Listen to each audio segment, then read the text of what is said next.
Welcome back, y'all. Welcome back, y'all. Welcome biggity back, y'all. Hey, you guys, and welcome back to my channel. If you're new here, howdy.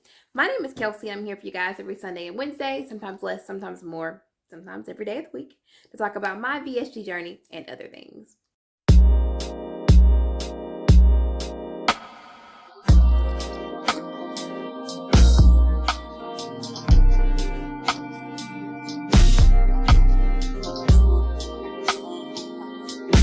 It's my hope that through these videos you're able to find the answers to questions you've been looking for, or the path to choosing surgical weight loss is made that much easier.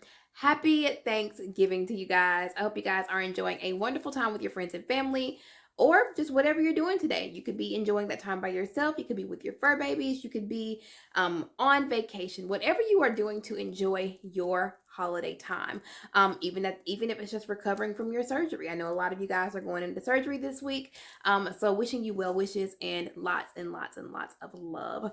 So today we're going to be talking about what the recovery process will be like after your surgery. I think the most important thing to remember is that everyone is different. Everybody's body is different.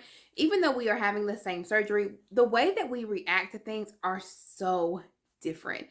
I was lucky enough to not have any side effects and not have any really negative things happen with my surgery. Now, there are people who have also had the surgery who have had lots of problems following the surgery, and my heart goes out to them. There's just some things that I'm not able to relate to because I was blessed with a pretty smooth post-op life. One thing about the gastric sleeve and also other bariatric surgeries, they are laparoscopic, which means that the surgeon is going to make small cuts or incisions, and through those incisions, that's where the work will be done. It lessens the healing time, it lessens the operation time, and it lessens the pain that we as patients are in. Following your surgery, you typically stay in the hospital anywhere between 1 and 3 days. It just depends on your progress after your surgery and also your surgeon's recommendations. Your typical day-to-day activities will resume 3 to 5 weeks later, with no heavy lifting until that 5 to 7 week span. If your surgeon is considered to be an open surgery, which means it's not laparoscopic and it's done where they cut you open fully, your healing time is going to be a lot different than it would be with laparoscopic, because the surgeon will have to make larger cuts, and the healing time in the process and everything thereafter is going to be a little bit different. My experience with my post-op and my surgery, I went in for my surgery on February the 5th at 6 a.m. I reported to the operating center. I went in. I was by myself because this is at the height of the pandemic. Nobody was allowed in. I was by myself. It was absolutely petrifying. I went in. They got on my paperwork. I was by myself, waiting. I was so scared. I was texting my husband the entire time. I was just worried. I'm like, what if this is the last time I ever see my husband? Or what if I didn't do this? Or what if I don't wake up? Or what if this doesn't go good? And yada yada. I was worried, but I was so ready at that point in time that I was like, you know what, God, you let me get this far, and I feel like you wouldn't bring me this far to just leave me here. So I went back for my surgery. And I had my surgery at around 7:30 a.m. By 12 p.m., 12:30 p.m. that day, I was on my way home. So I did not spend the night at the hospital. They did all of my the testing for leaks and things during the surgery. My surgeon explained to me that after they finished the surgery, they gave it about 45 minutes to an hour for my body to kind of do whatever, and then they ran the flush or whatever it is that they do to test for any leaks at that point in time. I was good to go.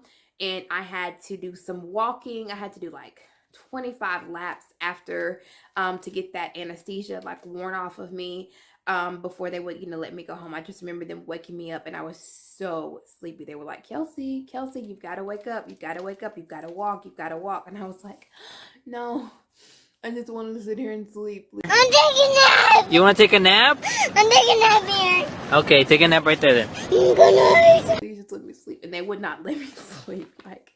I was out of it, but they wouldn't let me sleep. I had to walk. So I walked, and at 12:30 p.m. that day, I went. My husband picked me up. We went straight home. There was nothing that we did in between. I went straight home. I slept for about 2 hours, and then my post-op process really began.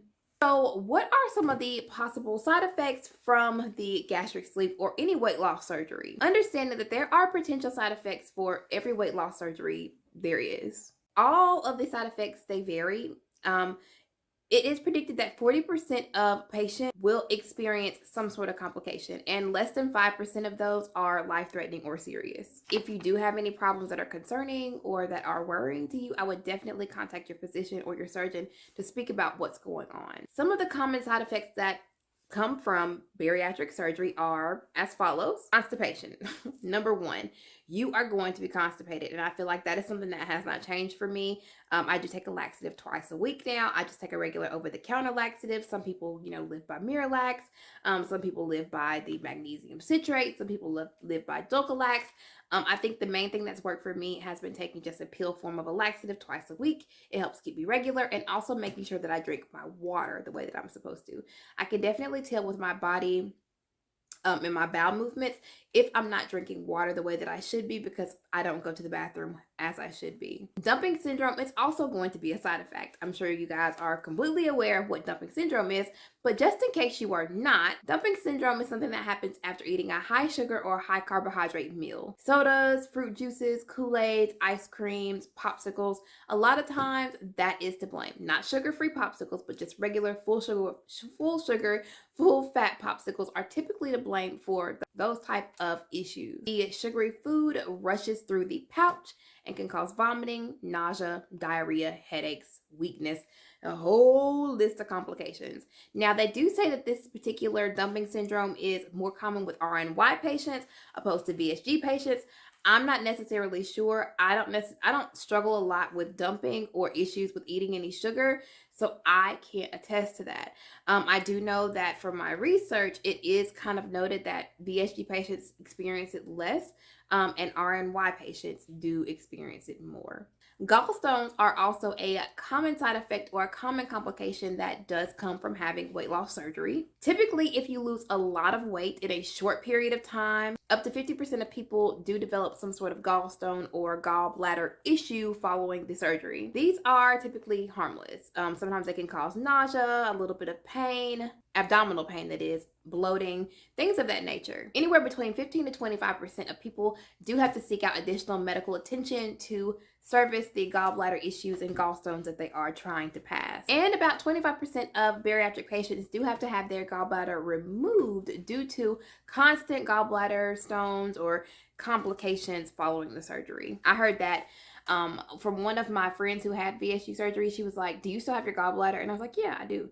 She was like, "Ooh, I hope you don't have any issues," because I had VSG surgery and 4 months later they were ripping out my gallbladder. And I was like, "Oh my God, not another surgery."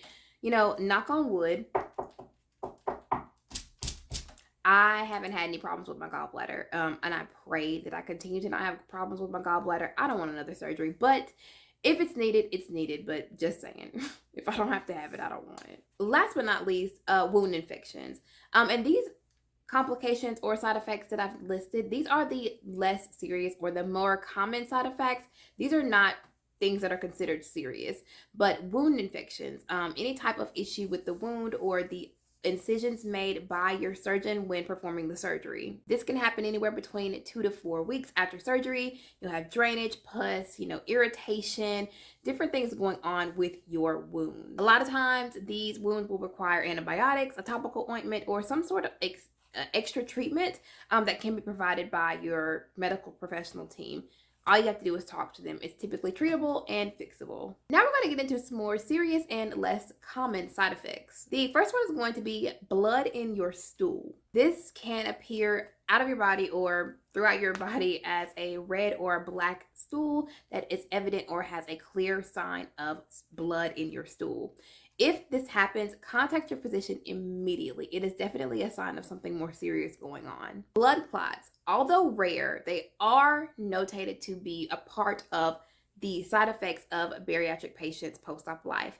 And the blood clots are sometimes found in the lungs more often than not. This happens less than 1% of the time, but it can be life-threatening and definitely something you need to keep an eye on if you are experiencing any of these symptoms or having any problems like that after your surgery. One of the main ways to prevent blood clots after surgery is to ensure that you are walking, move.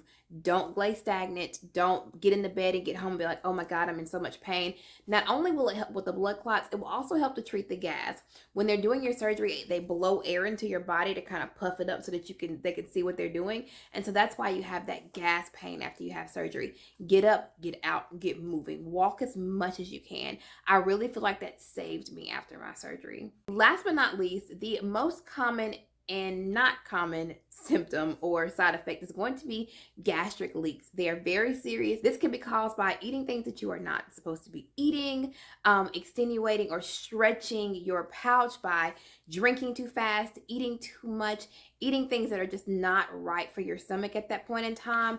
And it can cause nausea, vomiting, and it can lead to more serious complications that could possibly end your life. I have a friend whose friend had bariatric surgery not too long ago, and she had expressed to me that I think maybe 2 to 3 weeks in, the person was eating ramen noodles, and I just absolutely cringed because I was like, oh my God. I couldn't have imagined eating a ramen noodle at 3 weeks out because I was petrified of getting a gastric leak because my surgeon, it was like he put the fear of God in me. He was like, if something like this happens, this can kill you. And because sometimes they're undetectable. With the gastric leaks, the contents or the acid in your stomach begin to leak out into your body, and it could just become a whole big mess. Y'all, follow your diet. Be strict about your diet. Know that your body's health, your health is important. And eating things and doing things like that, it can be detrimental to your health. Don't do it. Understanding your nutrition after your weight loss surgery.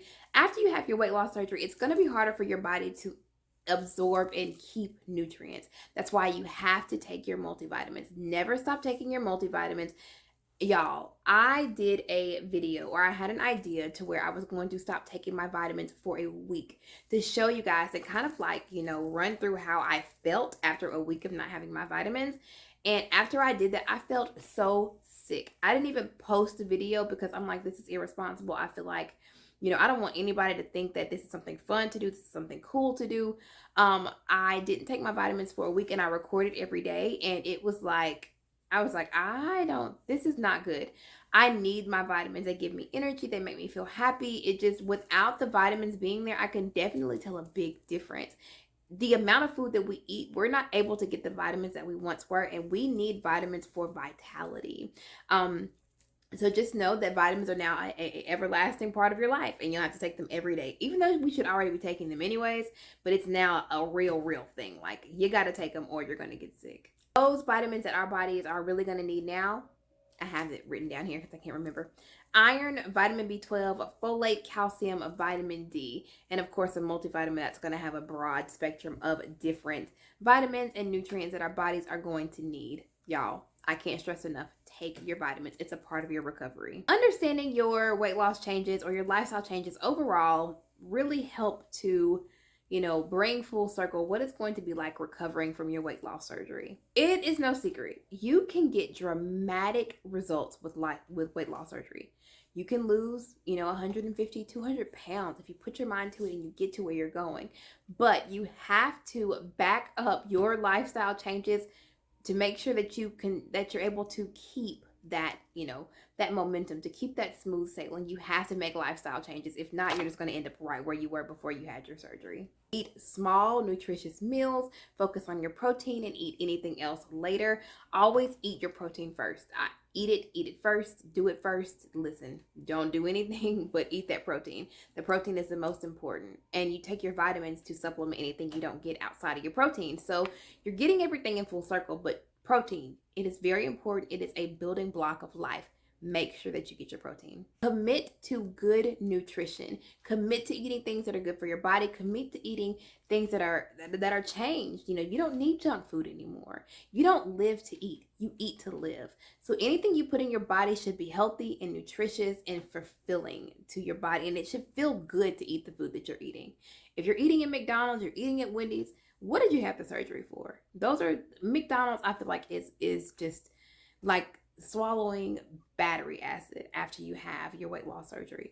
You had all of those years to eat unhealthy. You had all of those years to do the wrong thing. Do the right thing. Commit to having good health. Commit to giving your body what it needs by eating healthy and good food. Eventually, you are going to get to a point where you are going to need to exercise. They say that in between the 1st and the 8th month of post-op life, you're not going to need to exercise. It definitely varies, between your surgeon and your personal preference. I did start walking around 3 to 4 months just to add to my weight loss. That was a personal preference. I did follow up with my surgeon and my nutritionist to make sure that that was something that I could do and be okay. This is all a part of your recovery process. Understanding that you have to do everything that you can to kind of bring your life full circle. You have completely changed the direction of your life, and the weight loss surgery is the nucleus of that, and you have to feed that. That's a part of your recovery. And I know you guys are probably like, well, this is kind of weird, is this a part of my recovery? Absolutely. Your recovery entails so much more than just the medical aspect, so much more than the medicine and the pain and all of that. It's a mental, it's a physical, it's an emotional battle. I hope you guys enjoyed this video. If you were able to make it to this point in the video, please make sure to drop that fork and spoon emoji in the comment section down below. Let me know if you're eating anything good today, and if not, if you're still sipping on them protein shakes, that bone broth, and any of those good soups, enjoy that too. I love you guys so much. Thank you for being here. Once again, I hope you guys enjoyed the time with your family. Love each other so much. Love yourself. You're already making the steps to change your life, and you are showing yourself just how much you love yourself. I hope you guys enjoyed the video. If you haven't and you would like to be, please become a member of my channel. Hit that subscribe button. Turn on that notification bell so you don't miss any time this face right here is coming at you through the screen. All right, you guys, be good to yourself and to each other. Bye.